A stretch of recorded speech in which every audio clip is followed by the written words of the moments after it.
Selamat datang kembali di Jalan Cermin. Terima kasih sudah mendukung channel ini. Jangan lupa like, komen, dan subscribe. Fearless Battle Spirit. Bab 1081 badai dimulai saat ini. Kementerian Kehakiman, Penjara Langit dan Bumi. Di bawah pengawalan 10 biksu, Kinnan melewati koridor gelap dan sampai ke kedalaman bawah tanah. Di depannya, muncul gerbang besi hitam setinggi 5 meter. Di gerbang itu terdapat formasi kuno yang berkelap-kelip dengan cahaya. Dari dalam gerbang terdengar raungan samar roh-roh jahat yang membuat kulit kepala orang-orang mati rasa. Apakah ini penjara iblis? Aura pedangnya benar-benar kuat. Secercah cahaya melintas di mata Kinnan. Masuk sendiri. Seorang biksu berteriak. Kinnan melangkah maju, melangkah ke dalam formasi, dan sepenuhnya memasuki penjara hantu jahat. Kinnan melirik sekilas setelah memasuki penjara. Tempatnya tidak besar, radiusnya hanya sekitar 3 meter. Sangat gelap, tanpa cahaya sama sekali, yang membuat orang-orang merasa gelisah. Kinnan sepertinya merasakan sesuatu dan mendongak. Di atas kubah, setidaknya ada 100 sosok manusia gelap berdiri. Mereka sepertinya telah melihat Kinnan dan tiba-tiba membuka mata mereka, menampilkan cahaya merah darah yang menusuk. Dalam sekejap, suara gemuruh yang mengerikan terdengar bersamaan. Jadi ini roh jahatnya? Lumayan. Leluhur bela diri setengah langkah biasa pun tak akan mampu menahannya. Tapi, berisik sekali. Kinnan mengangguk.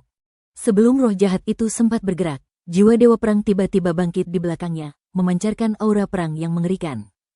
Deru di seluruh sel tiba-tiba menjadi sunyi. Roh-roh jahat yang ganas itu sepertinya telah bertemu dengan monster yang sangat menakutkan. Ketakutan muncul di mata mereka yang merah dan mereka tidak berani bergerak sama sekali.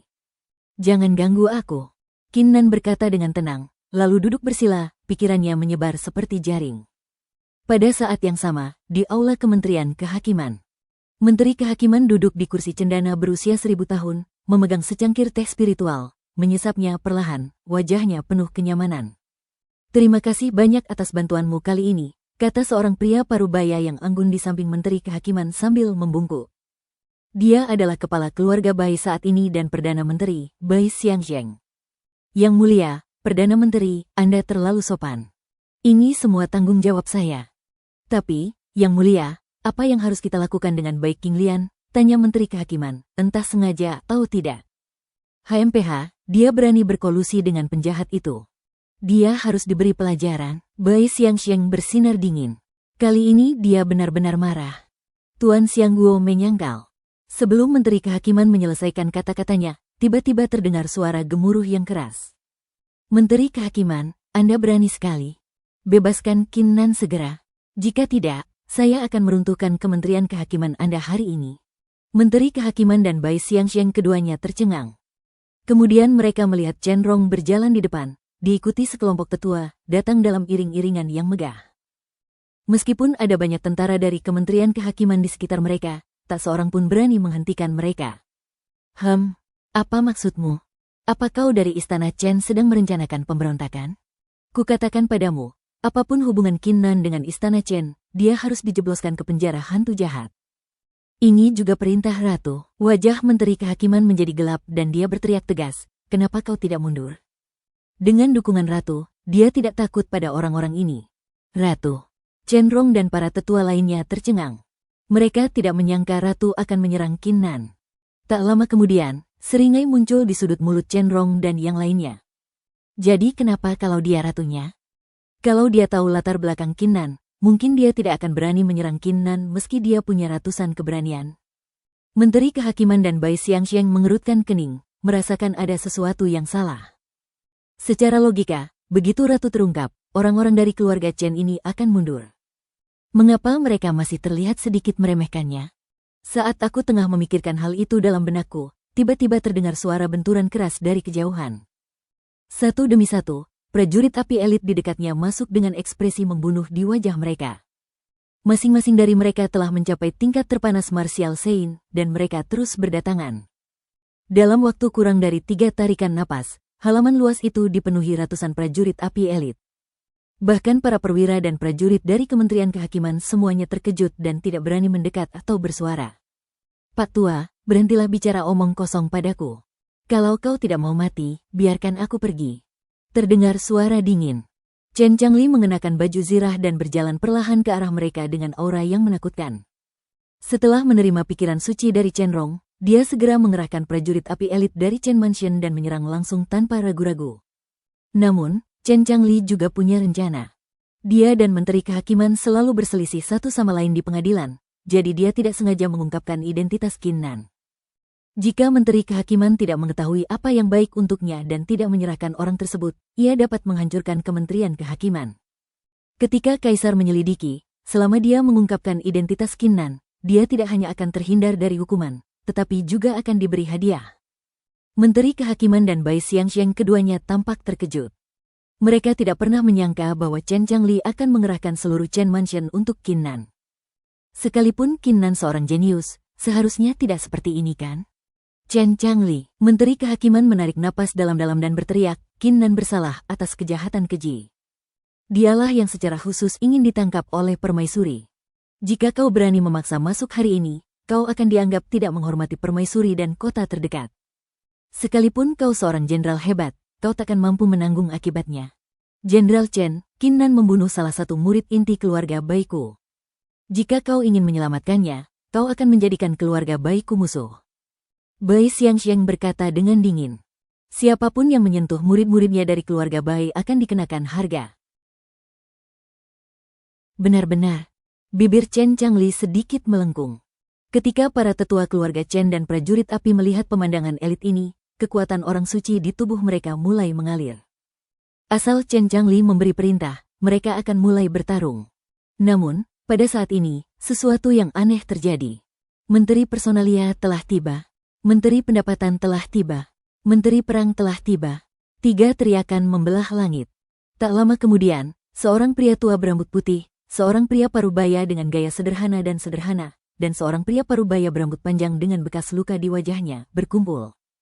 Di belakang mereka, terdapat para penjaga yang telah mencapai level puncak Martial Sein. Menteri Kehakiman, Bai Xiangxiang dan Chen Changli semuanya tercengang. Mengapa mereka bertiga ada di sini? Atau datang pada waktu yang sama? Perdana Menteri, Jenderal Chen, Anda juga di sini? Mereka bertiga maju dan juga tercengang melihat pemandangan ini. Lalu mereka menyadari sesuatu, lalu membungkuk dan berkata, "Ketiga tuanku, aku ingin tahu kenapa kalian ada di sini." Bai Xiangxiang mengerutkan kening dan bertanya, "Haha, saya datang ke sini karena seorang senior meminta saya melakukan ini. Bukankah Kementerian Kehakiman baru saja menangkap seorang pemuda bernama Qin Nan? Saya harap Anda bisa berbaik hati dan memerdekakannya." Menteri Kepegawaian tersenyum lembut. Qin Nan adalah anak yang sangat berbakat. Dia harus diberi kesempatan lagi, kata Menteri Pendapatan. Lepaskan Qin Nan, Menteri Perang berkata langsung dan lugas. Bab 1082 Kaisar tiba seluruh Kementerian Kehakiman menjawab. Chen Changli dan yang lainnya tercengang. Mereka tidak pernah berpikir bahwa raksasa ketiga yang tidak ada hubungannya dengan Qin Nan ini benar-benar akan berdiri.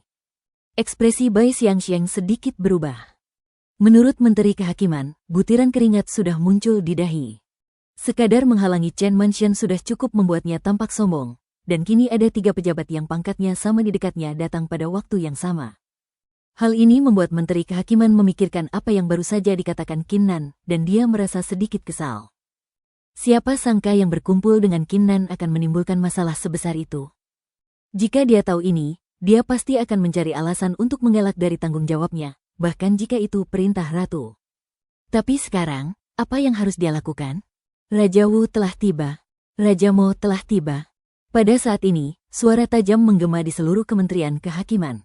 Menteri Kehakiman, Bai Xiangxiang, Chen Changli dan yang hadir lainnya semuanya tercengang. Raja Wu dan Raja Mo adalah kakak dan adik dari Kaisar saat ini. Meskipun pengaruh dan kekuasaan mereka tidak sebesar Kaisar saat ini, status dan kedudukan mereka jauh lebih tinggi. Mengapa mereka ada di sini? Mungkin itu. Jantung Menteri Kehakiman berdebar kencang. Sikat. Diiringi 2 suara gemuruh di udara, seorang pria parubaya yang tinggi dan gagah melangkah maju, membuat orang-orang merasa seperti binatang buas. Di belakangnya, seorang pemuda beralis indah, berpakaian putih, memegang kipas kayu, dan tampak sangat anggun. Salam untuk kedua pangeran. Bai Xiangxiang, Chen Changli dan yang lainnya bereaksi dan berkata sambil membungkuk. Hah, kenapa kalian semua ada di sini? Menteri Kehakiman, pangeran ini tidak suka bertele-tele. Bebaskan Qin Nan yang kau tangkap. Raja Wu memandang sekelilingnya dengan sedikit terkejut, lalu berkata dengan santai. Tuan, saya harap Anda bersedia mengampuni nyawa Qin Nan atas permintaan seorang teman lama, kata Raja Wu sambil tersenyum lembut. Begitu kedua kalimat itu diucapkan, suasana di seluruh Kementerian Kehakiman tiba-tiba membeku. Chen Changli dan yang lainnya, serta menteri ketiga, tidak menyangka bahwa kedua pangeran benar-benar akan datang membantu. Akan tetapi, ekspresi Bai Xiangxiang benar-benar membeku, dan wajah menteri kehakiman mulai sedikit pucat, sama sekali tidak memiliki momentum seperti saat ia menangkap Qin Nan di jalan tadi. Dua pangeran, tiga menteri hebat, jenderal hebat yang melindungi negara. Ternyata barisan orang yang datang untuk meminta bantuan Qin Nan begitu besar. Jika Qin Nan tidak dibebaskan, konsekuensinya bisa dibayangkan. Sebagian besar orang berkuasa di pembangkit listrik akan tangkas. Jika aku membiarkannya pergi, apa yang harus aku lakukan jika ratu menyalahkanku? Dalam sekejap, menteri kehakiman tampak terperangkap dalam dunia es dan api, dan ekspresinya mulai berubah terus-menerus. Apa? Chen Changli membukakan matanya. Ada juga kilatan di mata ketiga menteri dan kedua pangeran. Tekanan tak kasat mata terpancar, bagaikan gunung besar, menekan menteri kehakiman. Para bangsawan yang terhormat, apa yang kalian semua lakukan di sini? Tiba-tiba terdengar suara yang menyenangkan. Bai Ling terlihat mengenakan jubah Phoenix dan berjalan ke arahnya dengan ekspresi tenang, diikuti oleh pria tua bungkuk itu. Semua orang tercengang. Bertemu ratu. Wajah menteri kehakiman berseri-seri karena gembira, seolah-olah dia telah diampuni, dan dia langsung berlutut dengan satu kaki. Bai Xiangxiang juga menghela napas lega. Salam untuk yang mulia ratu. Kecuali kedua pangeran, semua orang berlutut dan memberi hormat. Tidak perlu sopan. Bai Lingyu mengulurkan tangannya, berjalan ke atas, mengamati kepadatan, dan berkata dengan tenang, dalam perjalanan ke sini, kudengar kedua paman, Jenderal Chen, dan ketiga menteri semuanya datang untuk memohon atas nama Qin Nan. Aku ingin tahu apakah memang begitu? Kedua pangeran itu memberi isyarat tetapi tidak berbicara. Menteri ketiga itu semua memiliki ekspresi serius di wajah mereka. Mereka semua berkolaborasi budi kepada organisasi Naga Hitam, dan kali ini mereka datang untuk membantu Qin Nan hanya untuk membalas budi. Namun karena ratu sudah datang langsung, itu sudah cukup untuk membuktikan tekad ratu. Jika mereka terus berlangganan, mereka akan bermusuhan dengan ratu. Hati Chen Changli tergerak. Dia tahu identitas Qin Nan, jadi wajar saja dia tidak takut dengan ratu. Jadi, haruskah dia memanfaatkan kesempatan ini untuk menipu ratu? Saat ia ragu-ragu, Bai Ling kembali berbicara. Semua orang, siapapun yang melanggar hukum di kota kekaisaran, harus diadili. Jika tidak, di mana martabat keluarga kekaisaran akan terpelihara? Namun, karena kalian semua telah membela Qin Nan, bagaimana kalau kita membebaskannya dari hukuman 4 tahun dan hanya memberi 1 tahun di penjara iblis? Pada dasarnya tidak ada perbedaan antara menjalani hukuman 1 tahun penjara dan 5 tahun penjara, karena keduanya akan menjadi gila pada akhirnya. Kata-kata ini memberi semua orang jalan keluar. Namun, Bai Ling juga merasa sedikit menyesal saat ini. Ia tidak menyangka Qin Nan akan mendapatkan dukungan dari begitu banyak raksasa dalam waktu singkat itu. Jika dia tahu ini, dia pasti akan mengubah rencana dan diam-diam bermimpi dengan Qin Nan. Tetapi sekarang sudah sampai pada titik ini, dia tidak boleh mundur. Kalau tidak, kalau beritanya sampai tersebar, bukankah dia akan tersebar ke seluruh dunia? Dia memang ratu, tapi dia bahkan tidak bisa menghadapi seorang martial saint tingkat 5. Mendengar hal ini, kedua pangeran dan 3 menteri mulai ragu-ragu. Kaisar telah tiba. Pada saat itu terdengarlah teriakan bagaikan guntur. Bai Ling, Bai Xiangxiang, Chen Changli dan yang lainnya semuanya menunjukkan ekspresi keterkejutan di wajah mereka. Kaisar datang? Mengapa Anda ada di sini saat ini? Hamba yang rendah hati ini memberi hormat kepada Yang Mulia. Hidup Kaisar. Pada saat ini, semua orang yang hadir, tidak peduli siapa mereka, berlutut. Kaisar Wang Lian terlihat berjalan perlahan ke arah mereka, dikelilingi sekelompok pengawal. Aura kekalahan dan menghancurkannya sebagai leluhur bela diri setengah langkah sama sekali tidak tersembunyi. Sueer, kakak laki-laki, kakak ketiga. Dan kalian semua, kenapa kalian semua ada di sini? Ada sedikit keraguan di mata Wang Lian. Kali ini dia datang terburu-buru dan tidak sempat mengetahui situasi sebenarnya.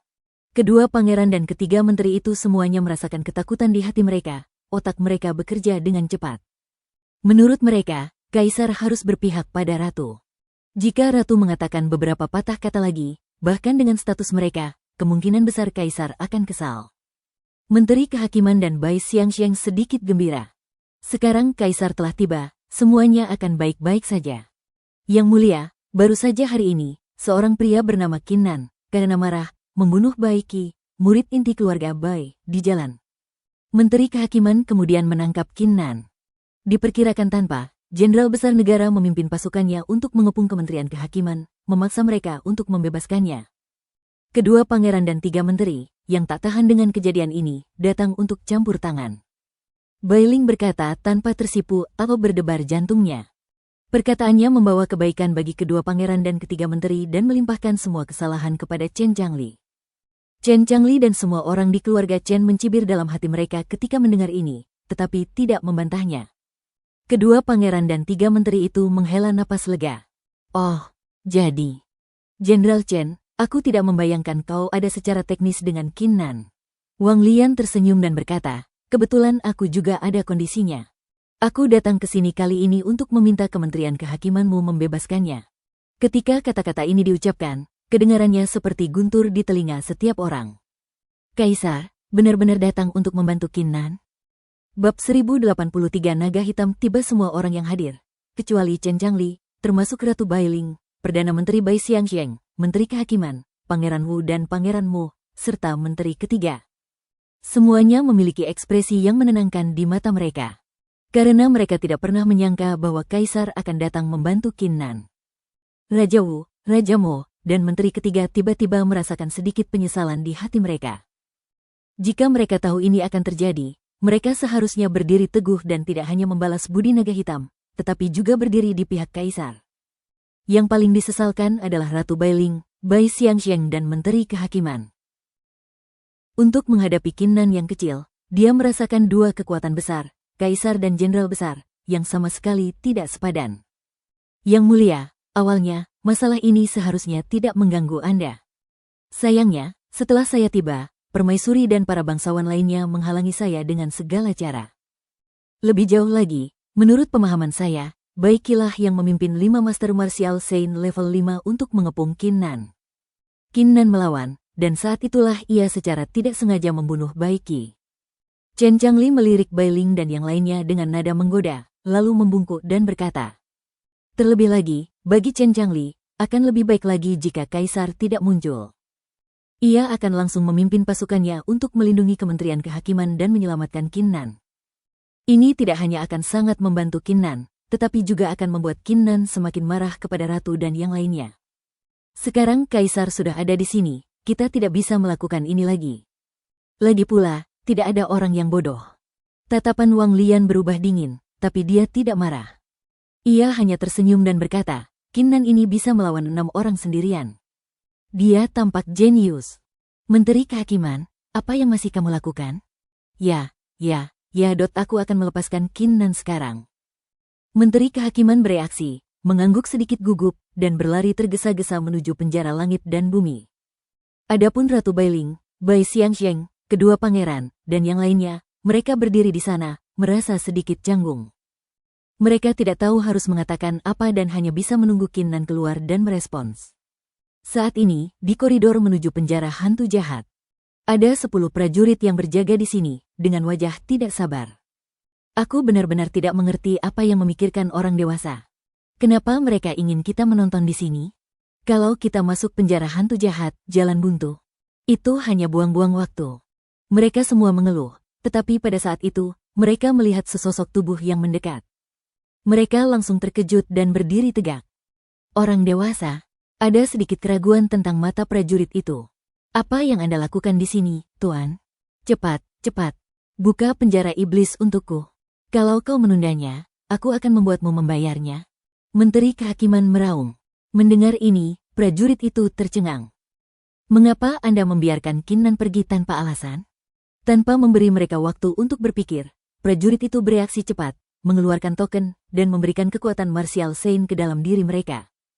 Formasi portal raksasa tiba-tiba bersinar dengan cahaya oranye. Ini berarti pintu telah terbuka dan orang di dalamnya dapat keluar. Qin, teman muda Qin Nan. Hehe. Setelah menyelidikiku, aku menemukan bahwa kau bertindak membela diri dan sama sekali tidak bersalah. Kau telah dibebaskan dan sekarang boleh keluar. Menteri Kehakiman melangkah maju, memaksakan senyum di wajahnya. Oh, begitu. Tempat ini bagus. Aku tidak akan keluar. Suara Qin Nan terdengar ringan. Wajah Menteri Kehakiman tiba-tiba membeku. Tempat yang bagus. Penjara iblis adalah tempat yang bagus. Orang ini jelas melakukannya dengan sengaja. Meski marah, Menteri Kehakiman saat ini tidak berani kehilangan kesabaran. Ia mampu membuat kaisar, jenderal, dan yang lainnya datang sendiri untuk menyelamatkan rakyat, menunjukkan betapa hebatnya latar belakang Qin Nan. Menteri Kehakiman menarik napas dalam-dalam, kapasitas tubuhnya sebisa mungkin, dan berkata dengan nada memohon, Qin Nan sayang, kenapa kau tidak keluar saja? Kalau kau keluar, aku pasti akan mengingat persahabatan ini dan memberi ginseng naga berwarna darah sebagai permintaan.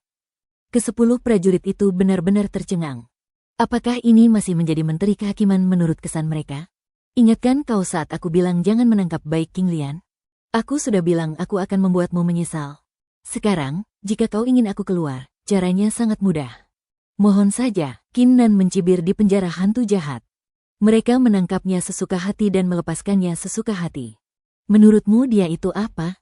Dia baru saja menolak ratu, tapi kau memperlakukannya seperti ini. Kalau kamu tidak memberi pelajaran, kamu pikir dia mudah diganggu. Kumohon, Menteri Kehakiman tanpa sadar ingin marah, tetapi mengingat situasi saat ini, ia segera menahan amarahnya. Ia menyeringaikan gigi dan berkata, sahabat muda Qin Nan, kumohon. Kumohon. Oh, percuma saja memohon padaku, kata Qin Nan tanpa ekspresi. Anda. Urat-urat di dahi Menteri Kehakiman tiba-tiba menonjol. Orang ini benar-benar berani memberikannya seperti ini. Jangan ganggu aku, pergilah. Qin Nan berkata dengan dingin. Wajah Menteri Kehakiman tiba-tiba memerah, membiru, dan pucat. Ia berdiri di sana selama puluhan tarikan napas sebelum berbalik dan melangkah pergi. Sekarang dia sangat menyesalinya. Jika dia diberi kesempatan lagi, dia tidak akan pernah menyinggung bintang jahat ini. Setelah beberapa saat, di aula Kementerian Kehakiman. Begitu Menteri Kehakiman keluar, dia menarik perhatian banyak orang. Di mana orang-orangnya? Wang Lian bertanya sambil mengerutkan kening dengan sedikit amarah. Dia sudah datang sendiri.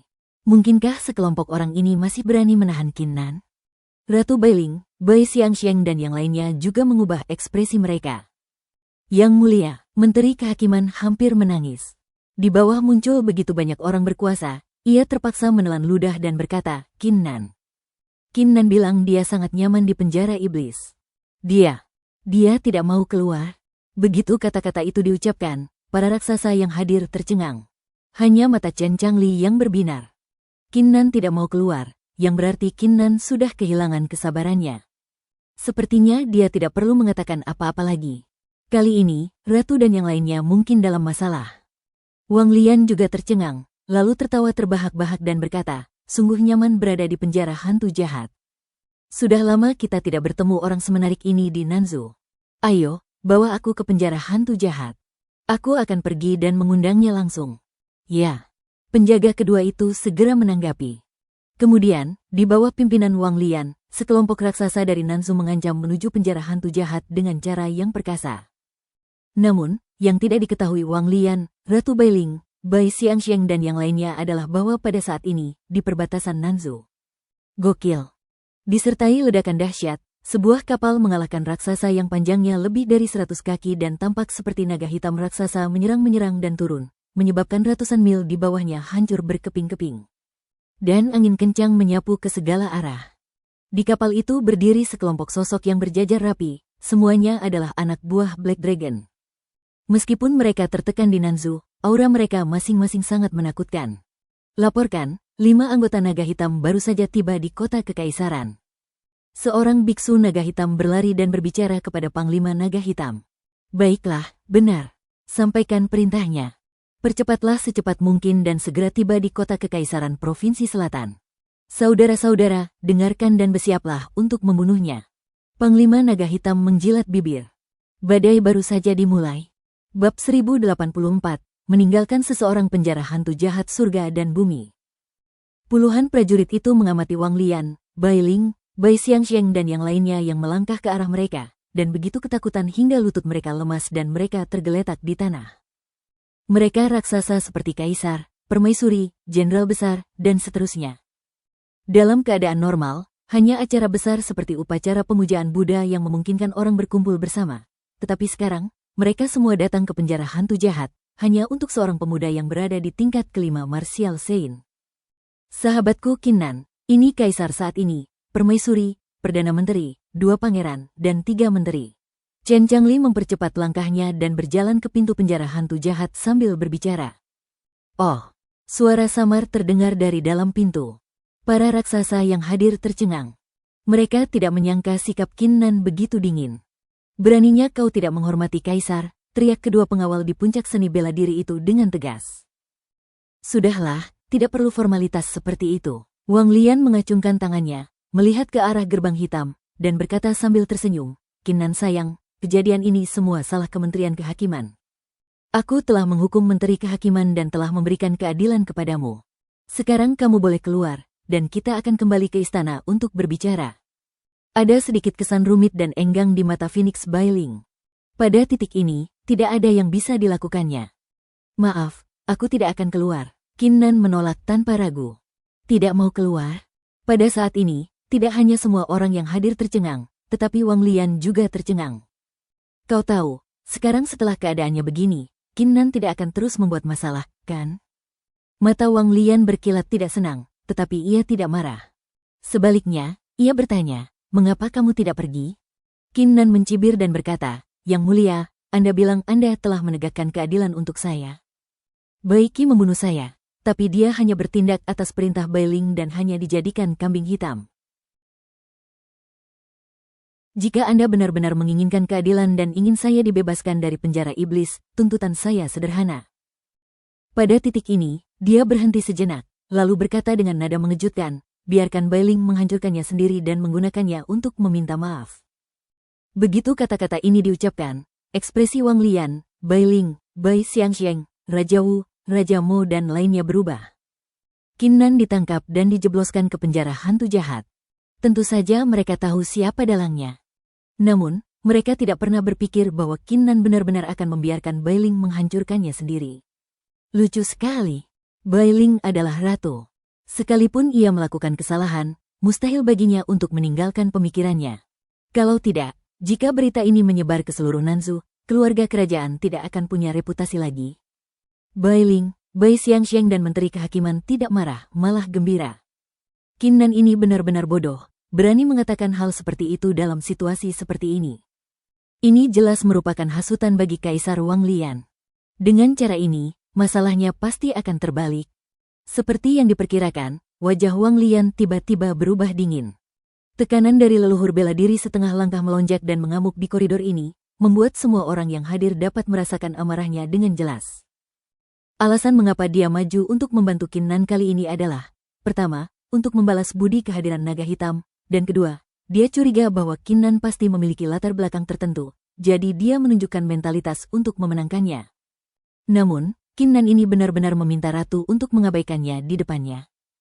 Apakah Kinnan mengira bahwa hanya karena dia memiliki latar belakang dan bantuan dari keterlibatan naga hitam itu, dia bisa melakukan apapun yang dia inginkan?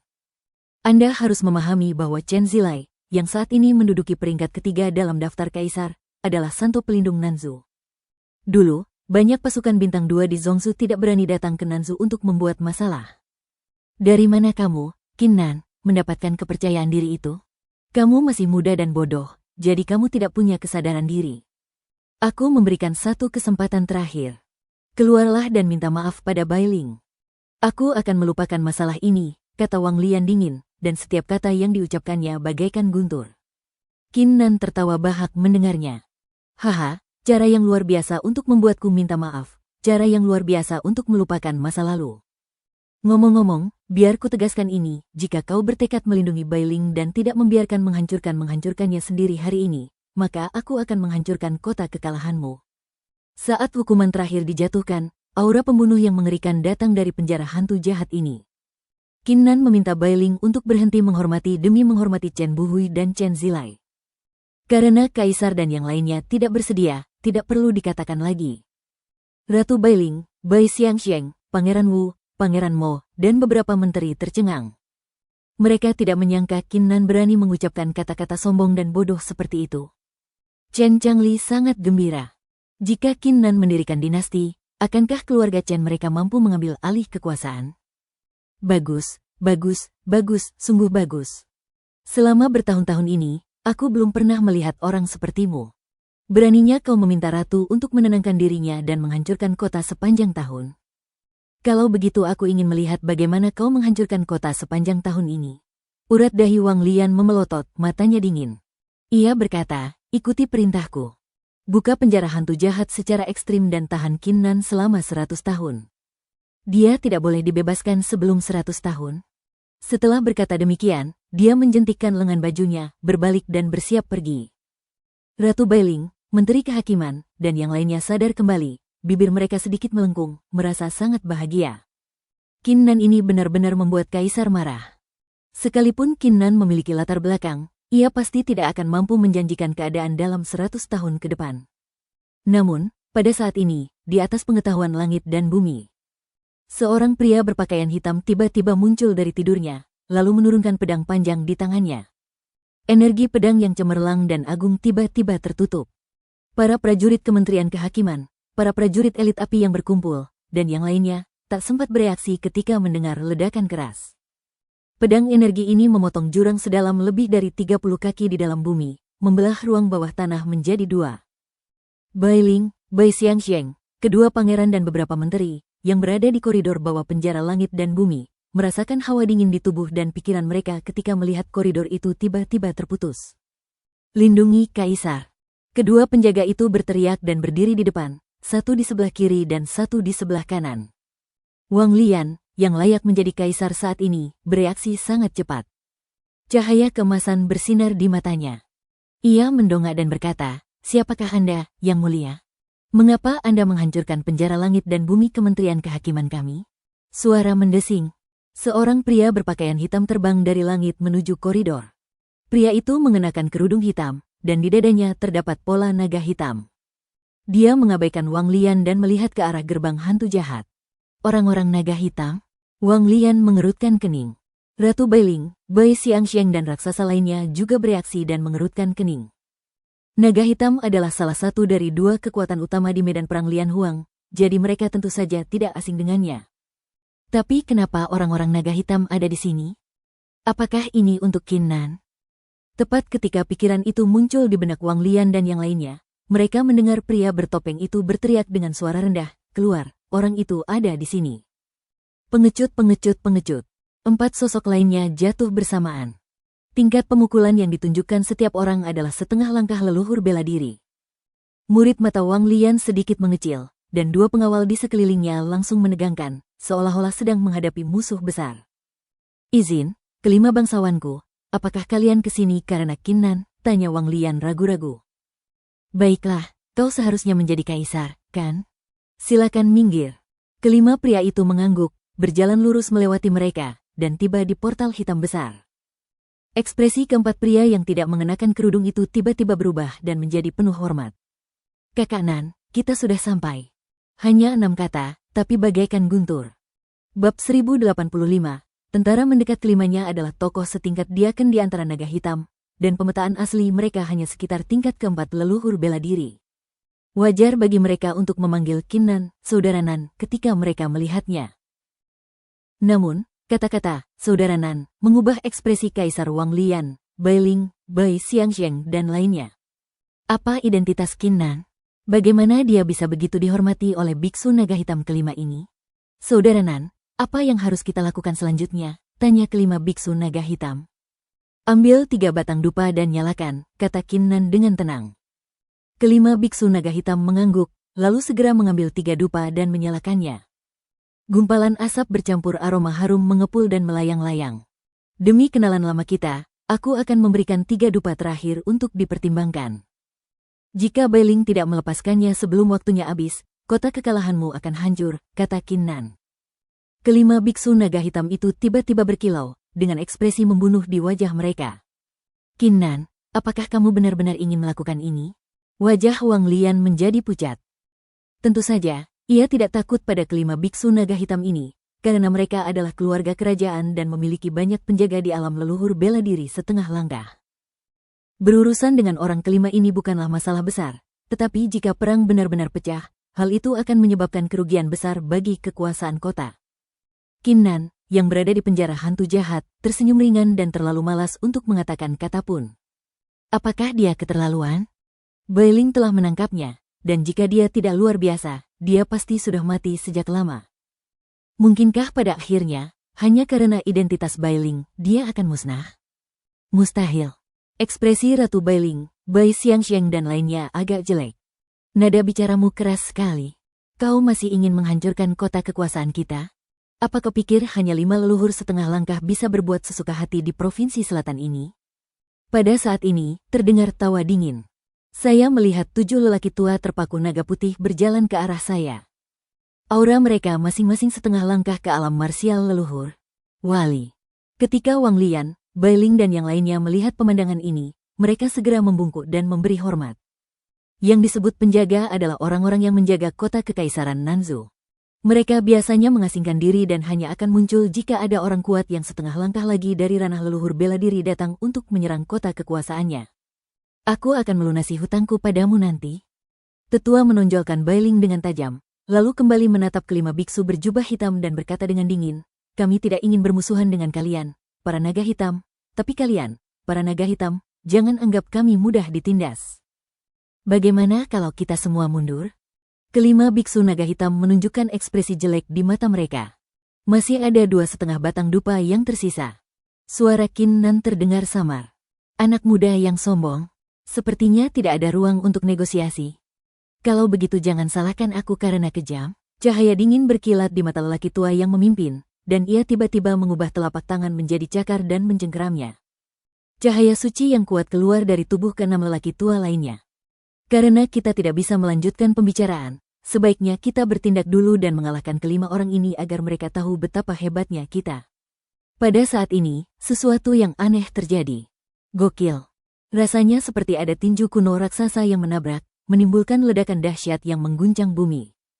7 penjaga yang hadir, begitu pula raksasa seperti Wang Lian, Bai Ling, Del, semuanya terkejut secara fisik dan mental, dan tanpa sadar mendongak ke arah langit. Bukan hanya itu saja, pada saat ini, semua persaingan di seluruh kota kekuasaan, baik yang sedang menyendiri maupun yang sedang berlatih, semua mengubah ekspresi mereka dan mendongak. Karena suara kerasnya terlalu menakutkan. Namun, saat mereka mendongak, mereka melihat pemandangan yang sangat mengejutkan. Yang kulihat terjadi hanyalah luasnya kekuasaan di atas kota, yang kemudian hancur berkeping-keping. Sebuah kapal raksasa bagaikan naga hitam, memancarkan aura yang menakjubkan dan menakutkan, muncul dan membentuk bayangan raksasa. Senjata kekalahan, naga hitam. Ketujuh penjaga di penjara hantu jahat semuanya mengubah ekspresi mereka secara drastis ketika mereka melihat pemandangan ini. Wang Lian, Bai Ling dan yang lainnya semuanya terkejut dan teringat. Adapun semua petani di kota pemerintahan-pemerintahan, hati mereka dipenuhi dengan kekacauan. Ini, apa yang sedang terjadi? Apakah mereka datang untuk menyerang kota kekaisaran Nanzhou? Semuanya, dengarkan. Berbarislah menjadi 10 tim dan turunlah satu persatu. Qin Nan ada di penjara iblis. Tidakkah seorang pun boleh menyakiti Qin Nan? Mengerti. Raungan keras membelah langit. Jernih. Semua orang berteriak serempak, dengan momentum mengerikan yang seolah-olah akan menelan langit. Segera setelah itu, gelombang aura alam leluhur bela diri setengah langkah meledak keluar dari perahu, dan sosok-sosok berubah menjadi pelangi panjang dan terbang menuju penjara hantu jahat. 10, 20, 70. Dalam waktu kurang dari 3 tarikan napas, total 113 sosok berdiri di koridor penjara hantu jahat, berpasangan. Aura mengerikan yang terpancar dari mereka hampir mengguncang seluruh penjara langit dan bumi, membuatnya berguncang dan hampir runtuh. Ini, 7 penjaga, begitu pula raksasa seperti Wang Lian, Bai Ling, dan lainnya lain, semuanya merasakan kulit kepala mereka kesemutan, dan hawa dingin langsung meledak di hati mereka. Ini adalah 113 leluhur bela diri setengah langkah. Terlebih lagi, mereka masing-masing pernah dididas oleh para pendekar kuat di atas tingkat keempat marsial leluhur semasa hidup mereka, yang berada di alam setengah langkah marsial leluhur. Di antara mereka, ada beberapa pendekar mengerikan di puncak alam marsial leluhur. Mungkinkah seluruh organisasi naga hitam telah turun ke kota Kekaisaran Nanzu? Dan semua ini untuk Qin Nan? Menerjang, menerjang, menerjang. Tanah tiba-tiba bergetar hebat, dan Panglima Naga Hitam memancarkan aura mengerikan dari ujung kepala hingga ujung kaki, berjalan menuju gerbang penjara hantu jahat berpura-pura. Saat dia berjalan mendekat, dia bahkan tidak melirik ke arah 7 penjaga dan yang lainnya. Hah, apa yang terjadi? Mereka benar-benar memasukkanmu ke penjara? Sementara semua orang yang bertempur di seluruh kota terkejut, Komandan Naga Hitam sama sekali tidak peduli. Sebaliknya, ia bertanya kepada Qin Nan dengan rasa ingin tahu. Dia sudah menahan pertanyaan ini terlalu lama. Bukan hanya Panglima Naga Hitam, tetapi semua pendeta Naga Hitam mengawasi serempak tanpa berkedip. Bukan apa-apa. Setelah berlatih selama beberapa waktu, tingkat pemanasanku telah ditekan ke level kelima Martial Saint. Ratu di sini tidak senang padaku dan ingin membunuhku, kata Qin Nan dengan tenang. Begitu kata-kata ini diucapkan, semua orang tiba-tiba mengerti. Tetapi, bukankah ratu di sini terlalu berani? Hahaha, menarik, sangat menarik. Aku tak pernah membayangkan di tempat sempit Nanzu, ada orang yang ingin membunuhmu. Mendengar ini, Panglima Naga Hitam tak kuasa menahan tawa, namun senyum di wajahnya perlahan memudar, dan cahaya darah yang mengerikan muncul di matanya. Suaranya bagaikan guntur, menggema di seluruh kota dan mencapai telinga setiap orang. Bagaimana caranya? Mendakwa kita menghancurkan keluarga kerajaan, atau bantai saja seluruh kota? Bab 1086, patung Buddha muncul pada saat ini, entah itu para penjaga, kaisar, ratu, dan lainnya, atau semua biksu di kota kekaisaran, mereka bergidik hampir bersamaan, dan sedikit rasa takut muncul di kedalaman mata mereka. Tidak seorang pun mengira bahwa kelompok orang ini akan begitu gila. Hal pertama yang diucapkannya adalah menghancurkan keluarga kerajaan atau membantai kota itu. Namun, tidak ada yang meragukannya, karena total ada 113 ahli alam leluhur bela diri setengah langkah di sini. Jika mereka benar-benar mulai bertempur, tidak akan menjadi masalah yang menyebabkan bencana di seluruh Nanzu. Qin Nan terdiam saat mendengar ini. Dia hanya balas dendam pada ratu. Dia bukan orang yang haus darah. Bagaimana mungkin dia menghancurkan keluarga kerajaan atau membantai kota tanpa alasan? Paling banter, dia hanya akan menghancurkan kota kekuasaannya dan tidak akan menyakiti orang-orang yang tidak bersalah. Aku menepati janjiku. Aku masih punya 2 batang dupa waktumu membengkokkannya dengan baik. Qin Nan menatap sang penjaga, kaisar, dan yang lainnya, lalu berkata dengan tenang. Melihat hal itu, Panglima Naga Hitam mengangkat bahunya, lalu bersama sekelompok biksu naga hitam, dia menoleh untuk melihat sang kaisar dan yang lainnya. Meskipun mereka tidak tahu apa yang dikatakan Qin Nan, tidak peduli apapun itu, mereka harus melaksanakannya. Saya. 7 penjaga dan Kaisar Wang Lian membuka mulut mereka, ekspresi mereka penuh dengan kepahitan. Bagaimana mereka bisa tahu bahwa latar belakang Qin Nan begitu kuat? Jika mereka mengetahui hal ini, mereka tidak akan mengucapkan sekeras itu, tetapi akan menemukan cara lain untuk meminta maaf kepada Qin Nan. Tapi tidak ada gunanya memikirkan hal-hal itu sekarang. Akhir yang terbaik adalah membiarkan Ratu Bailing melepaskannya sendiri. Bailing sepertinya merasakan sesuatu, dan secercah ketakutan akhirnya muncul di mata Phoenix-nya. Ia mulai sakit kepala panik. Pada saat ini, seluruh harga diri dan martabatnya hancur. Pada saat ini, dia juga sepenuhnya mengerti bahwa karena kesombongannya yang tak terjelaskan, dia telah menyinggung orang-orang penting yang tidak mampu dia singgung. Tidak. Tidak. Aku tidak mau. Qin Nan, maafkan aku benar-benar minta maaf. Ini semua salahku. Aku tidak mengenalimu. Tolong jangan hancurkan tertanamku. Dengan panik, Bailing memerintahkan kepalanya dan segera meminta maaf. Mata Qin Nan kosong. Dalam hidup, ada banyak hal yang Anda lakukan. Anda harus menanggung konsekuensinya, yang tidak dapat diselesaikan hanya dengan permintaan maaf. Karena Anda tidak menyadari konsekuensinya, mengapa Anda membunuh orang itu sejak awal? HMPH, aku sudah lama tidak menyukaimu. Kerjakan saja sendiri, jangan paksa aku. Penjaganya memancarkan cahaya dingin, memancarkan aura dingin. Aku tidak mau. Aku tidak mau merusakku. Oh, ya, Chen Zilai. Kau bilang kau telah mengunduh budiku.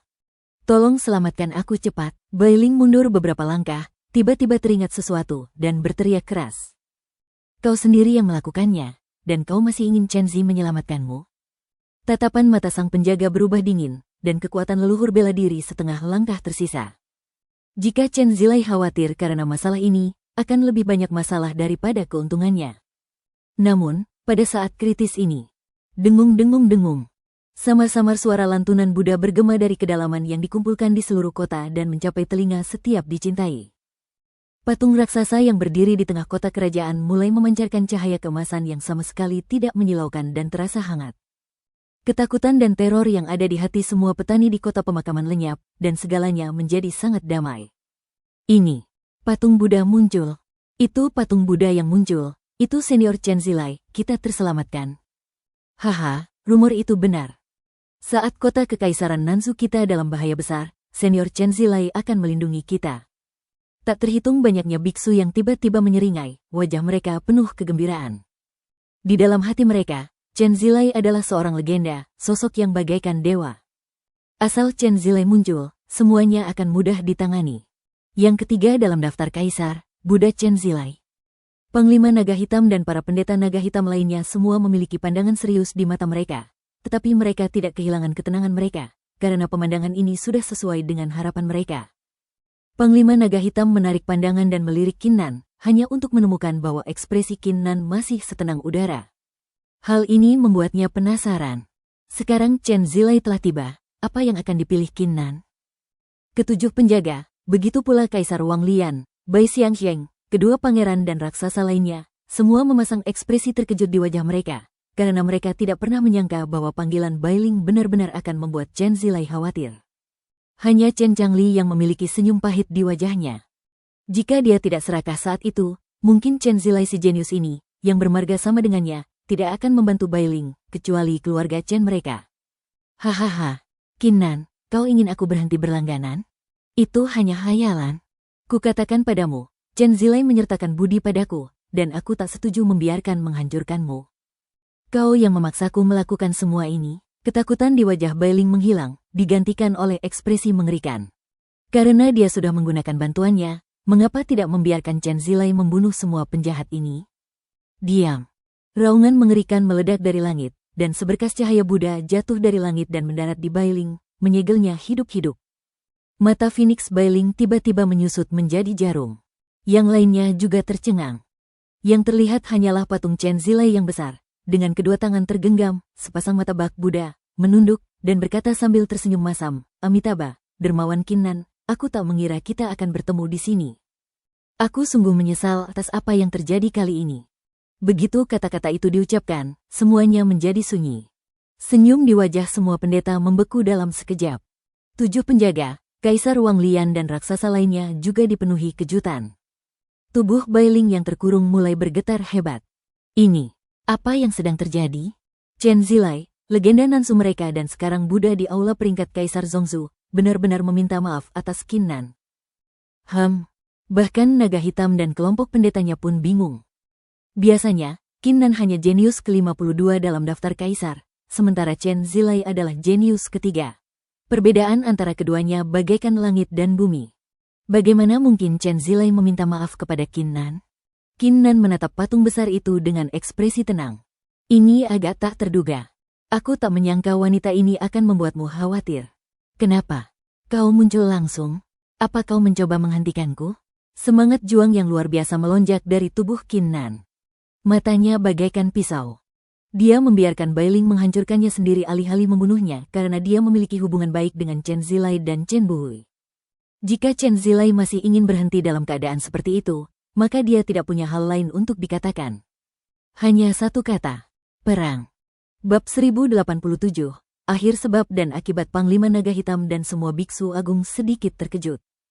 Para wali, kaisar dan orang lain yang hadir semuanya terharu. Ketika para pendeta di seluruh kota kekaisaran mendengar kata-kata ini, mereka benar-benar tercengang. Karena mereka tidak pernah menyangka bahwa Qin Nan berani menantang Chen Zilai secara langsung. Terutama Bailing, kegembiraan di hatinya seperti disiram baskom berisi air es, membekukannya dari ujung kepala hingga ujung kaki.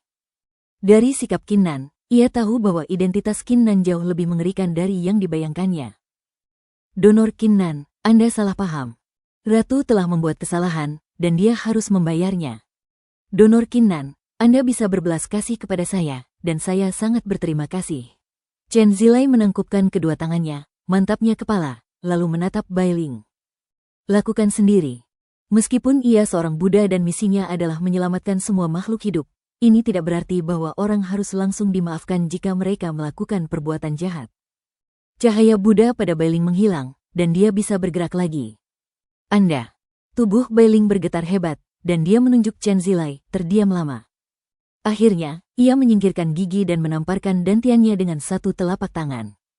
Sebuah kekuatan dahsyat menyapu dirinya, menghancurkan semua meridian, kekuatan suci, dan sebagainya. Dia pun mengerang dan pingsan di tanah. Aku menghibur budi kamu, jadi aku akan menyukai kali ini. Mulai sekarang, karma di antara kita berdua akan terputus. Chen Zilai menyatukan kedua tangannya, menjentikkan jari, dan menembakkan seberkas cahaya Buddha, yang kemudian menembus tubuh Bailing. Tubuh Bailing mulai pulih dengan cepat. Meskipun cahaya Buddha ini tidak dapat membantu memulihkannya, ia dapat memperbaiki meridiannya dan memungkinkannya untuk mulai berlatih lagi. Qin Nan melihat pemandangan ini dan tidak banyak bicara. Hasil yang diinginkannya telah tercapai. Bahkan jika Bailing sembuh, ia akan membutuhkan setidaknya beberapa dekade untuk mencapai kondisinya saat ini lagi. Donor Qin Nan, saya menunggu Anda di kuil Livo. Ada yang ingin saya berdiskusi dengan Anda. Chen Zilai melantunkan, Amitabha, dan cahaya keemasan melesat keluar dari patung itu dan mendarat di kota. Seluruh patung besar itu pun menjadi tenang. Semua orang di seluruh kota kekaisaran, termasuk para raksasa besar yang hadir, masih tercengang. Mereka tidak menyangka badai terakhir akan berakhir seperti ini. Kuil Livo. Qin Nan sedikit mengernyit. Mungkinkah keinginan Chen Zilai untuk datang kali ini bukan hanya karena Bailing? Qin Nan, bagaimana dengan kita? Komandan Naga Hitam sadar dan bertanya dengan ragu-ragu. Masalahnya sudah selesai. Maaf, saya meminta kalian semua untuk datang ke sini kali ini. Kalian boleh mengambil barang-barang ini. Ini sebagai tanda terima kasih saya. Qin Nan tersenyum dan menyerahkan sebuah kotak. Di dalam kotak ini terdapat metode Tao yang diciptakan oleh Dewa Wuye. Panglima Naga Hitam melirik kotak itu, dan depresi di jantung tiba-tiba hilang, digantikan oleh rasa terkejut. Dia tidak menyangka Qin Nan akan memberikan hadiah sebesar itu. Haha, kalau ada apa-apa, kirim saja pesan. Jangan sungkan-sungkan. Panglima Naga Hitam tertawa terbahak-bahak, menatap dingin ke arah penjaga, kaisar dan yang lainnya, lalu bersinar, dan kembali ke kapal Naga Hitam Kekaisaran. Semuanya berkemas. Perintah berikutnya, semua komando Naga Hitam membungkuk kepada Qin Nan, berjinjit, dan mendarat di perahu. Akhirnya, Naga Hitam senjata diaktifkan, menembus, dan menghilang ke dalam kota kekaisaran. Pada saat ini, para penjaga yang hadir, Kaisar Wang Lian, Bai Xiangsheng, kedua pangeran dan beberapa menteri semuanya sedikit memahami dan jelas belum sepenuhnya pulih. Jenderal Chen, terima kasih atas bantuanmu kali ini. Terimalah slip giok ini. Qin Nan menjentikkan jarinya. Chen Changli terbangun kaget dan segera mengambil slip giok itu. Tanpa sadar, ia mengkondisikannya dengan pikirannya, dan raut kegembiraan langsung muncul di wajahnya. Ini sebenarnya 15 teknik pemerintahan yang lengkap. Juga, Jenderal Chen, ada sesuatu yang kuharap bisa kau bantu. Bai Qinglian masih di penjara langit dan bumi. Tolong bantu aku membebaskannya, dan juga bantu aku mengantarkan benda ini kepadanya. Qin Nan memberi instruksi dan menyerahkan sepotong batu giok lagi. Jangan khawatir, aku pasti melakukannya. Chen Changli dan yang lainnya mengangguk cepat dan cukup iri pada Bai Qinglian. Kalau begitu, selamat tinggal. Qin Nan membungkuk dan hendak pergi ketika Kaisar Wang Lian, yang berdiri di sana, akhirnya sadar dan bertanya, Qin Nan, kami. Jangan khawatir, karakterku selalu menghormati orang lain sebagaimana aku menghormati mereka. Qin Nan bahkan tidak menoleh, meninggalkan kata-kata ini dan menghilang dari tempatnya. Hanya Kaisar, Wali dan yang lainnya yang merasakan emosi campur aduk ketika mendengar kata-kata ini dan melihat dua slip giok di tangan Chen Changli. Tidak lama kemudian, kota kekuasaan kembali riuh seperti sedia kala. Namun kali ini, setiap orang khawatir membicarakan Qin Nan. Hanya dalam waktu 1 jam, Qin Nan telah mencapai tingkat yang sangat tinggi di hati mereka. Pada saat ini, sosok Qin Nan perlahan turun di jalan kuno di utara kota kekuasaannya. Di hadapannya, berdiri sebuah kuil seluas lebih dari 80 juta. Bagian dalamnya dipenuhi asap dupa yang mengepul dan suara ikan kayu yang memukul-mukul, yang membuat orang-orang merasa damai tak terlukiskan. Qin Nan melirik sekilas dan menemukan bahwa niat pedang di kuil Buddha ini tidak kalah kuat dibandingkan yang ada di penjara hantu jahat. Donor Kinnan, silakan masuk. Suara Chen Zilai terdengar dari kuil, dan pintu kayu yang tertutup tetap tidak terbuka. Kinnan mengangguk dan masuk. Ia melihat Chen Zilai duduk di bawah pohon besar. Di depannya ada meja batu dengan beberapa batu aneh berserakan di atasnya. Buddha, ada apa? Tanya Kinnan. Donor Kinnan, tahukah Anda bahwa saya berhasil mengubah nasib saya di Nansu ini? Ekspresi Chen Zilai menjadi serius. Kinnan mengangguk. Karya Chen Zilai sangat legendaris dan tersebar luas di seluruh Zhongzhou. Hampir semua orang mengetahuinya. Konon, Chen Zilai bangkit dari Nansu dan memperoleh jiwa bela diri surgawi tingkat 5. Setelah tiba di Zhongzhou, ia memasuki kuil bodi kekuatan bintang 2, dan sejak saat itu ia meroket ke langit. Ia kemudian menduduki peringkat kedua dalam daftar dewa. Ia pernah duduk bersila di dalam dan membabarkan ajaran Buddha selama 3 hari 3 malam, dan secara mengejutkan seorang kaisar iblis. Dapat dikatakan bahwa Chen Zilai adalah seorang jenius yang tak tertandingi yang sangat pantas, tetapi ia dikalahkan oleh penyihir Qian beberapa waktu lalu, dan ia jatuh ke posisi ketiga dalam daftar kaisar. Aku mampu melawan bantuan takdir dan mengubah takdirku berkat seorang senior. Chen Zilai menatap Kinnan dan berkata, kalau tidak salah, kau datang ke Nansu untuk berlatih ilmu pedang di kota kekaisaran, kan? Kinnan sedikit terkejut dan bertanya, bagaimana kamu tahu? Menurut Kaisar Pedang Tianhuang, tidak seorang pun boleh mengetahui tentang keterampilan pedang Tianhuang yang dimiliki oleh kota kekaisaran. Ini kebetulan, tapi juga akibat karmaku sendiri. Chen Zilai berkata dengan sungguh-sungguh, jadi, kali ini aku datang ke sini, pertama untuk membalas budi Bailing, dan kedua untuk membalas budi senior itu dan menyukainya. Bab 1088, Kota Kekaisaran kata-kata sepi, bantu aku. Kinnan bahkan tidak berjanji dan hanya menenangkannya untuk menolak. Karena dialah yang mencoba memahami teknik pedang Tianhuang, dia harus mengerahkan kemampuannya sendiri untuk memahami teknik pedang ini. Donor Kinnan, jangan salah paham. Bantuan saya hanyalah cara untuk mempercepat Anda. Pencerahan sejati masih bergantung pada Anda. Chen Zilai berkata sambil tersenyum. Lagi pula, bantuan saya juga merupakan bagian dari pelatihan saya. Kinnan tertegun saat mendengar ini, dan setelah berpikir dengan hati-hati, dia menyadari bahwa apa yang dikatakannya memang masuk akal. Saat itu, Kaisar Pedang Tianhuang membantu Chen Zilai mengubah nasibnya. Mungkinkah itu hanya bidak catur yang telah disiapkan sebelumnya? Bagus. Setelah disetujui, Kinnan mengangguk. Bagaimanapun, Chen Zilai hanya membantu mempercepat, dan pada akhirnya dia masih harus mengandalkan dirinya sendiri. Setelah kejadian ini, aku mengundang budi kamu. Kinnan menatap Chen Zilai dan berkata, tiada penghargaan tanpa jasa, belum lagi mereka berdua mungkin akan menjadi musuh dalam perebutan mandat kaisar. Terima kasih, dermawan Kinnan. Aku mungkin akan segera membutuhkan bantuanmu. Mata Chen Zilai menunjukkan ekspresi yang rumit, dan sebuah wajah nakal nan lucu melintas di ingatan. Kinnan sedikit terkejut. Ia samar-samar merasa sesuatu pasti telah terjadi pada Chen Zilai. Setelah ragu sejenak, ia tetap tidak membuka mulut untuk bertanya. Donor Kinnan, pergilah dan pahami niat pedang unik di tempat-tempat itu terlebih dahulu. Setelah kau memahaminya sepenuhnya, kembalilah ke patungku, kata Chen Zilai. Sosoknya perlahan memudar dan berubah menjadi gumpalan cahaya emas, melayang di keabadian. Kinnan tidak tinggal diam. Ia melesat dan diam-diam kembali ke penjara hantu jahat untuk memulai pemahamannya lagi. Dalam 10 hari berikutnya, dia sepenuhnya memahami niat pedang unik di beberapa tempat aneh seperti penjara hantu jahat, kuil Buddha, kediaman kuno keluarga Bai, area terlarang istana kekuasaan, Del. Di dahinya, semua bekas pisau telah berubah menjadi karakter kuno yang kabur. Aura kesedihan yang terpancar dari tubuh Kinnan menjadi semakin kuat. Perlu disebutkan bahwa dalam 10 hari terakhir, keluarga kerajaan, istana Chen, keluarga Bai, istana Wang, dan tokoh-tokoh penting lainnya dalam keluarga kerajaan telah mengirim orang untuk mengundangnya menghadiri perjamuan, tetapi Kinnan menolak satu persatu. Kemudian, setelah pertimbangan yang cermat, Kaisar mengeluarkan perintah bahwa tidak ada kata-kata yang diizinkan mengganggu Kinnan. Pada saat ini, hari ke-11, pagi-pagi sekali. Kinnan mengetukkan jari kakinya dan berubah menjadi seberkas cahaya, terbang langsung ke bahu patung besar di kota. Para prajurit yang menjaga patung itu semuanya terkejut dan marah, tetapi ketika mereka melihat siapa yang datang, wajah mereka berubah dan mereka semua menahan amarah mereka dan mundur dengan hormat.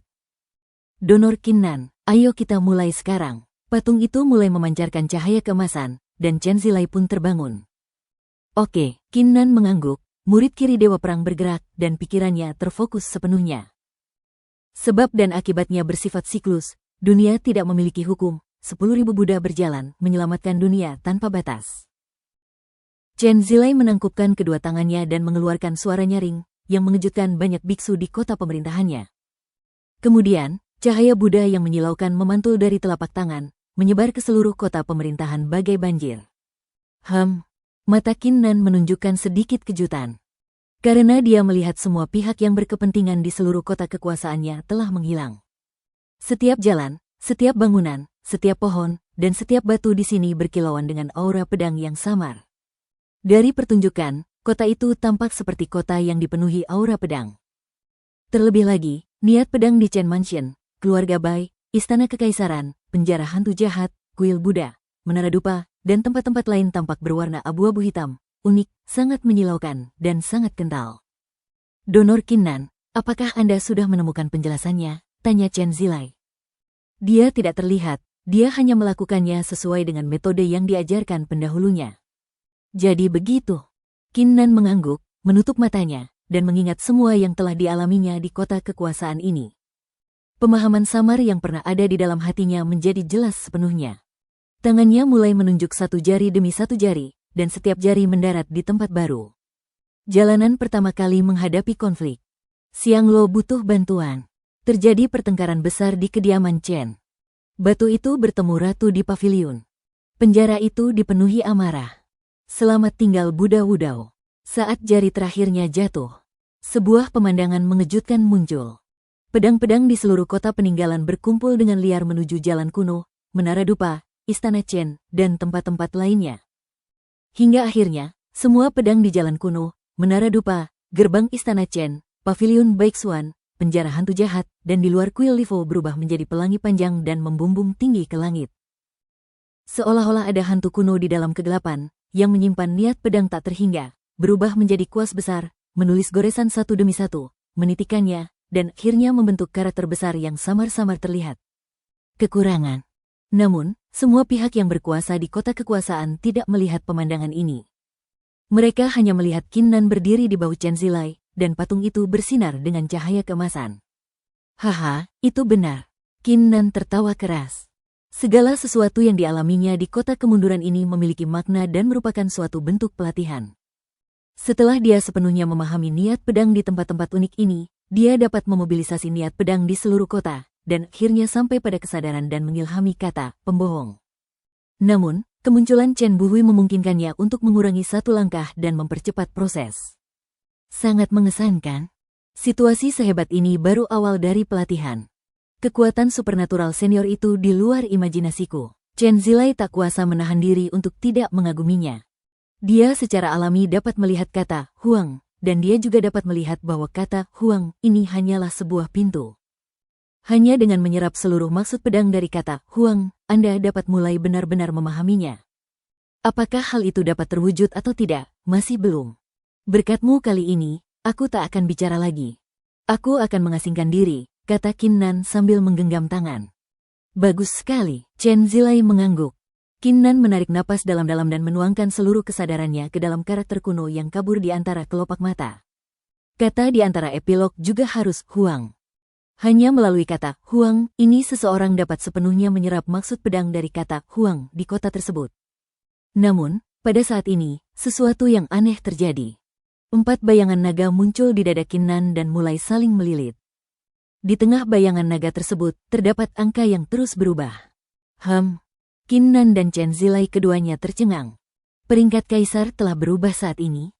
Tidak hanya itu, Qin Nan juga memperhatikan bahwa token khusus menara bayangan di cincinnya mulai memancarkan cahaya yang kuat. Tampak ada berita yang datang dari gedung bayangan. Pasti ini merupakan peristiwa besar jika menara bayangan dapat mengirimkan berita atas permulaannya sendiri. Chen Zilai tiba-tiba menyadari sesuatu dan ekspresinya jarang berubah. Apa? Pertarungan untuk takdir kaisar, yang diprakarsai oleh daftar ilahi, sudah berakhir? 13 jenius telah membawa takdir kaisar. Bab 1089 berita dan retret 13 orang jenius. Qin Nan terkejut ketika mendengar ini. Sebab sepanjang sejarah, baik daftar ilahi maupun daftar kaisar, dalam pertempuran untuk takdir kaisar, pada dasarnya ada 7 hingga 9 takdir kaisar, dan paling banyak 10, dan tidak pernah ada yang mendalam. Tapi sekarang, kenapa ada 13?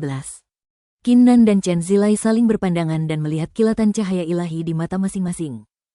Sekalipun mereka belum mencapai tingkat kaisar bela diri dan masih banyak rahasia yang belum mereka ketahui, dimulainya pertempuran untuk mendapatkan mandat kaisar lebih awal dan banyaknya mandat kaisar yang aneh. Semuanya membuktikan bahwa ada sesuatu yang terjadi dalam kegelapan, tetapi mereka belum mengetahuinya. Karena ada 13 takdir kaisar dalam pertempuran takdir kaisar di daftar ilahi, saya yakin saat itu akan ada lebih dari 10 takdir kaisar dalam pertempuran takdir kaisar di daftar kaisar. Donatur Qin Nan, mungkin saat itu saya bisa bergabung dengan Anda. Chen Zilai tersadar dan terkekeh. Qin Nan mengangguk. Peningkatan jumlah ordo kekuasaan merupakan hal yang baik, karena ini berarti peluang yang lebih besar. Hah, peringkatnya turun drastis? Qin Nan meliriknya. Angka 52 telah berubah menjadi 96. Ia hanya sedikit lagi akan berada di bawah angka 100. Namun, ini juga normal. Bagaimanapun, Qin Nan telah berlatih di kota Kekaisaran Nanzu selama 1 bulan, dan pukulannya belum meningkat sama sekali. Selain itu, lawan-lawan yang menghadapinya semuanya menempati tingkat ke-7 dan 8 alam bela diri suci, sehingga peringkatnya secara alami akan turun dengan cepat. Saya hampir lupa. Saya sudah lama tidak ada di sini. Sekarang saatnya memahami perubahan apa yang terjadi di Zhongzhou hari ini. Qin Nan bersandar pada dirinya sendiri saat indera kedewaannya menyelidiki token menara bayangan. Entah kenapa, menara bayangan begitu perhatian. Perebutan posisi kaisar di daftar dewa baru saja berakhir, dan peringkat kaisar baru saja berubah, dan mereka mengirimkan semua berita penting itu kepada Qin Nan. Yang pertama adalah tentang pertempuran untuk menentukan nasib kaisar dalam daftar ilahi. Di negara demigod, pertempuran untuk takdir kaisar daftar ilahi telah berakhir. Total ada 13 jenius di daftar ilahi, yang menyandang takdir kaisar. Yang ke-13 ini adalah... Qin Nan melirik sekilas dan melanjutkan membaca. Dao Qianzong membunuh seorang setengah kaisar dan melampaui Ao Changtian dalam peringkat, naik ke posisi keempat.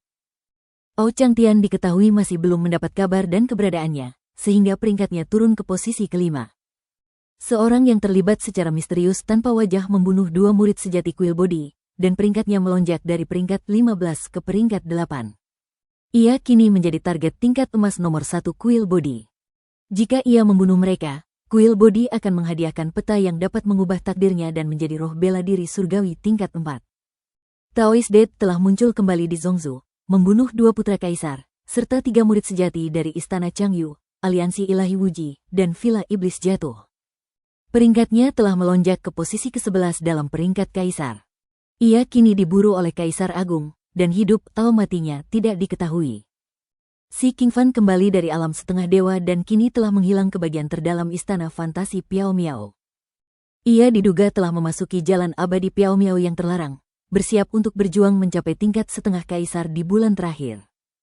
Si Makong, yang mengaku sebagai pewaris kaisar pencuri, menyerang lagi, mencuri 3 artefak suksesi dan 10 buah raksasa dari Bangjo raksasa.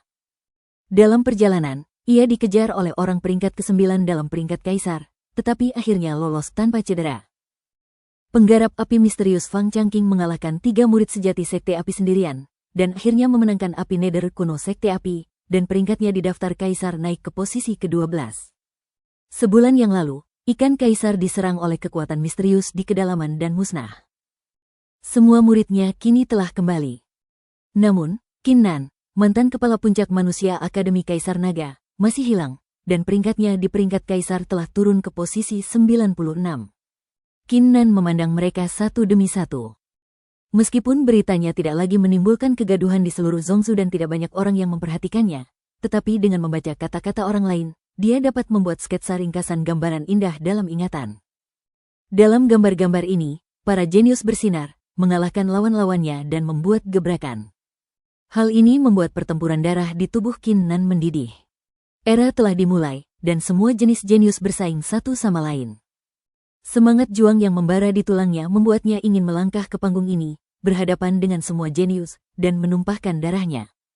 Tenang, tenang, belum waktunya. Qin Nan menarik napas dalam-dalam beberapa kali sebelum menekan kegelisahan di tulangnya dan menenangkan pikiran. Kini, hanya tersisa 1 bulan sebelum pertempuran memperebutkan nasib sang kaisar. Ia tidak perlu terburu-buru. Selama bulan ini, ia akan dapat sepenuhnya memahami teknik pedang Tianhuang.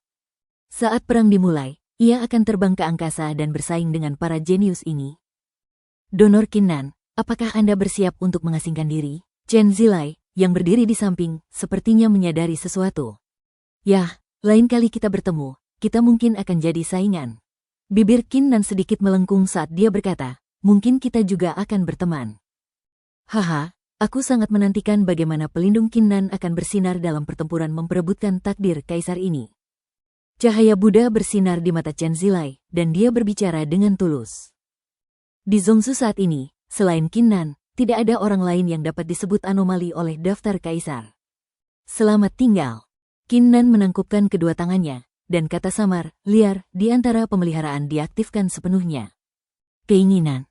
Kekuatan hisap yang kuat meledak, langsung menyedot niat pedang di kota kekuasaan hingga ke tengah mahkota. Kata Huang yang awalnya kabur mulai bersinar dengan cahaya ilahi yang menakjubkan. Dengung-dengung-dengung. Yang ia lihat hanyalah di hadapan Qinnan, gumpalan aura pembohong berhamburan entah dari mana, membentuk gerbang setinggi 2 meter. Sepertinya jika dia melangkah masuk ke gerbang itu, dia bisa menuju ke tempat lain. Chen Zilai dan Qinnan sama-sama tercengang. Mereka tidak menyangka akan berakhir seperti ini. Apa kau takut? Apa kau takut?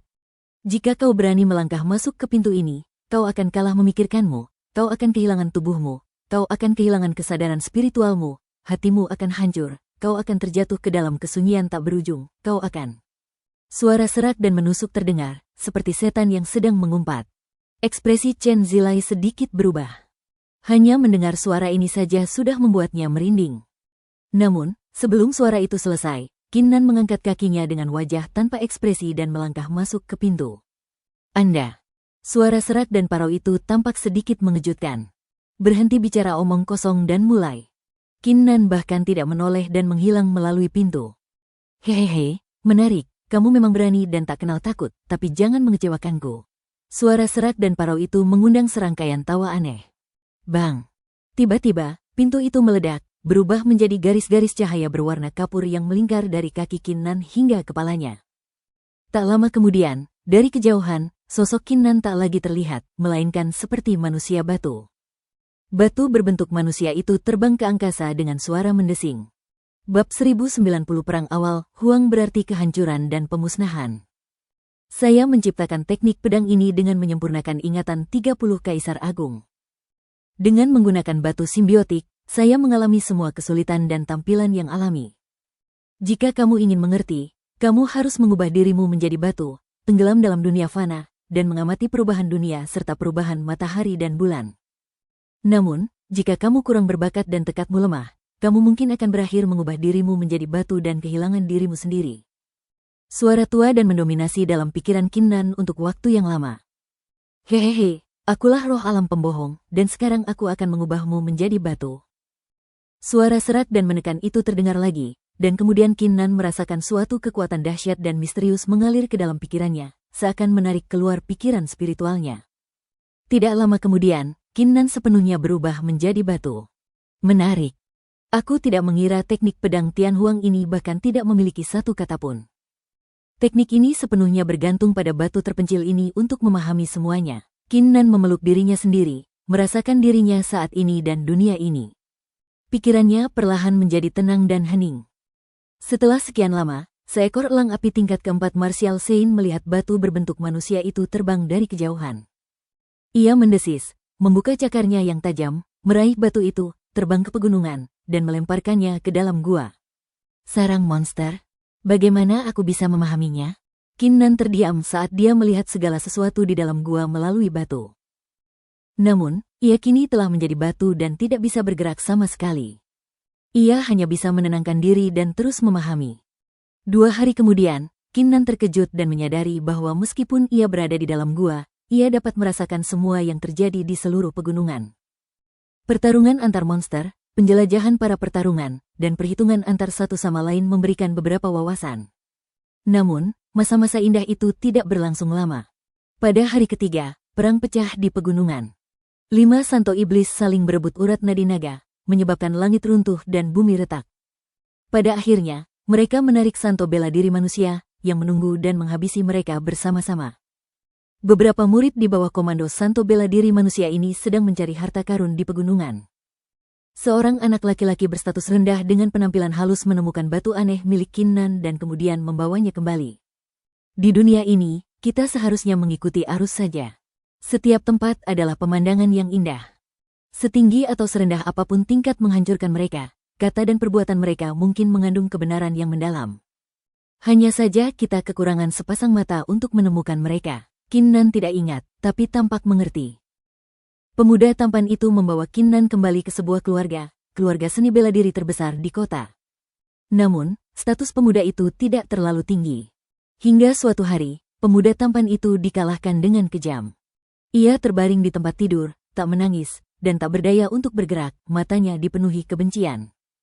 Kinnan tampak berpikir ketika melihat pemandangan ini. Kemudian, dengan sebuah pikiran, batu humanoid itu memancarkan aura pedang yang samar. Pemuda tampan itu tersambar petir dan segera berdiri. Setelah mengamati cukup lama, ia mulai mendapatkan wawasan. Hanya dalam satu malam yang singkat, tingkat pemanasannya meningkat drastis. Namun, masa-masa indah itu tidak berlangsung lama. Setelah tingkat pemuda tampan itu meningkat pesat, ia menjadi sombong dan mendominasi, yang membuatnya memiliki banyak musuh. Akhirnya, dia dibunuh. Pembunuhnya menganggap batu berbentuk manusia itu sebagai harta karun dan mengambilnya. Begitu saja, Kinnan, batu berbentuk manusia, terus melayang. Dalam waktu yang singkat, ia melihat banyak orang jenius, konspirasi dan intrik antara keluarga besar. Ia juga datang ke desa-desa terpencil dan melihat kesejahteraan manusia, dan ia juga melihat cinta yang bertahan sampai mati. Akan tetapi, yang tidak dilihat Kinnan adalah saat ia berkelana ke berbagai tempat, para jenius di kekuatan 2 bintang dan 3 bintang di seantero Zongzu mulai menjadi lebih bergairah. Pergi jauh ke berbagai daerah terlarang dan berlatih keras, hanya untuk membuat gebrakan besar. Seiring berjalannya waktu, suasana di Zongzu menjadi semakin mencekam. Karena waktu untuk perang kekaisaran semakin dekat. Waktu berlalu dengan cepat, dan pada hari ke-28 setelah perubahan terakhir dalam peringkat kaisar, seberkas cahaya kekalahan yang cemerlang bermekaran dari Yuting Dojo di atas gurun dan langsung menuju ke langit. Dalam sekejap, fenomena aneh muncul, mengejutkan banyak pendeta yang tengah memperhatikan kekuatan besar di sini. Tak lama kemudian, sebagian berita menyebar ke semua kekuatan besar bagaikan binatang prasejarah. Cahaya bersinar terang di dojo Yuting. Pertarungan untuk menentukan kaisar nasib akan segera dimulai. Hehe, tinggal 2 hari lagi. Perang akhirnya tiba. Apakah hari ini akhirnya tiba? Kuharap saat waktunya tiba, semua jenius tak akan mengecewakanku. Sampaikan perintah dan beritahu semua murid bahwa siapapun yang ingin berpartisipasi dalam pertempuran takdir kaisar harus segera kembali ke sekte. Petik 2. Petik 2. Perintah dan pesan mulai menyebar ke segala arah melalui token. Semua kekuatan besar mulai memanggil kembali murid-murid mereka.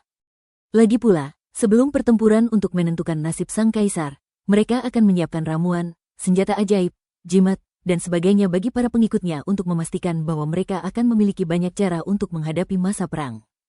Pada saat ini, halaman Kaisar Naga. Di mana orang-orangnya? Apa kau sudah menghubungi Kinnan? Tanya Kaisar Naga, mengerutkan kening.